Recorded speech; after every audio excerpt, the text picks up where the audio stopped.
Yo, what if I told you this SUV, not Jeep, not Bronco, not Land Rover, but a brand new Chinese SUV called the ROX-01 has crazy power, 7 seats, ridiculous luxury, and range numbers that make your brain do backflips.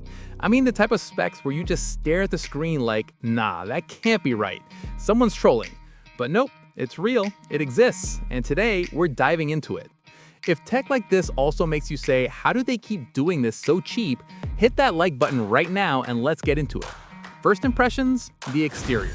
The ROX-01 doesn't just look nice. It looks like somebody took a G-Wagon, a Defender, and a sci-fi concept car from the future, locked them in a room, and this is what walked out.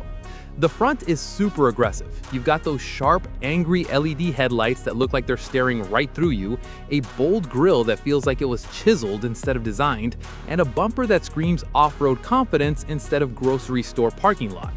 The hood lines are muscular, crisp, and honestly a little intimidating, like this SUV skipped leg day and only trains upper body. Move around to the sides and the vibe continues. Big wheels, squared-off body, strong shoulders, all the stuff Americans love in Wranglers and Broncos, but with this smooth, techie finish to it. Flush door handles, clean window lines, blacked-out trim options, and proportions that just look expensive. It has that stance where it looks planted, confident, like it knows it's the main character in traffic. Then you get to the back, and it's more of the same drama. Bold taillights, a tailgate design that feels rugged and premium at the same time. And the whole rear end looks like it's ready for camping trips, road trips, or just stunting in the Costco parking lot.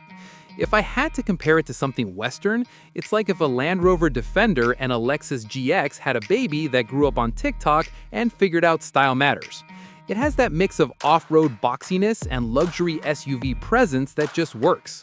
But the real jealousy kicks in when you open the door. As a US car enthusiast, I'm not even gonna lie, the interior made me feel some type of way. You sit down and it's like, hold up, why don't we get this over here? The seats? Huge, soft, supportive, and not just heated. We're talking ventilation, massage. I forgot I'm in traffic level comfort.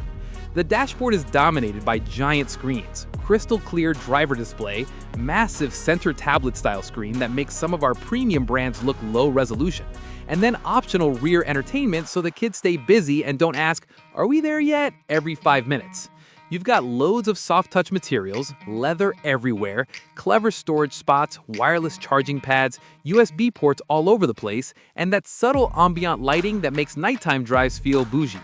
The tech is full send modern. Voice control, phone connectivity, smart driving aids, and menus that don't look like they were designed in Windows 98 mode. And then there's the crazy part. This thing can fold the seats almost flat so you literally create a bed. Yeah, a bed. A rolling road trip bedroom. Try explaining that to your friend with a base model crossover who's bragging about his cloth seats. The whole interior gives off that, I didn't expect this much energy. You sit there like, okay, the gap is real.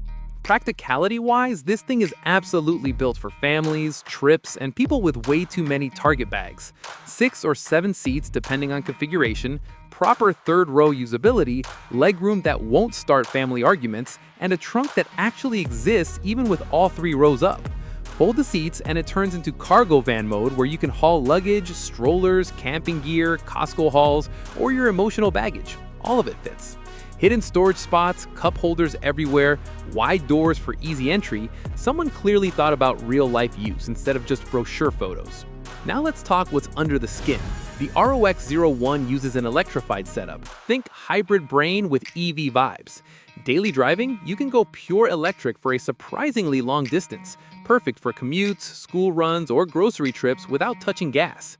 Then when you need long-distance ability, the gasoline engine kicks in as a generator and extends your range like crazy.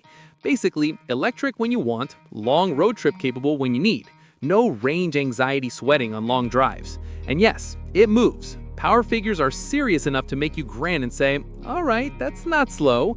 0 to 60 and that was quicker than I expected range. Smooth acceleration, quiet electric driving in town, and still capable enough to pull highway speeds without sounding like it's begging for mercy. It's the kind of setup that makes you look at traditional gas SUVs and go, yeah, they're kind of dinosaurs now. Safety features? Loaded. You've got airbags all around, lane keeping assist, blind spot monitoring, automatic braking, stability control, the usual alphabet soup of modern safety tech, but baked into a strong body structure, high-strength steel, reinforced zones, designed with crash performance in mind. It gives off that feeling of being in a rolling vault with mood lighting. It's the kind of car you put your family in and feel like, yeah, we're good. All right, price time. And this is where Americans start laughing, then crying, then laughing again. Because after everything I just said, luxury interior, big screens, insane range, hybrid tech, family practicality, serious power, you expect some crazy six-figure number like European luxury SUV money. But nope, in markets where it's currently sold, the starting price converts to something that's often around the price of a mid-range popular SUV here. In some cases, not even much more than a used Toyota Corolla with questionable rims and 140,000 miles. That's the part that has Americans sitting here like, wait, what are we doing wrong? You look at something like a Toyota Highlander or Ford Explorer and realize you'd be paying similar or more for less tech, less wow, and way less flex. So here's the question.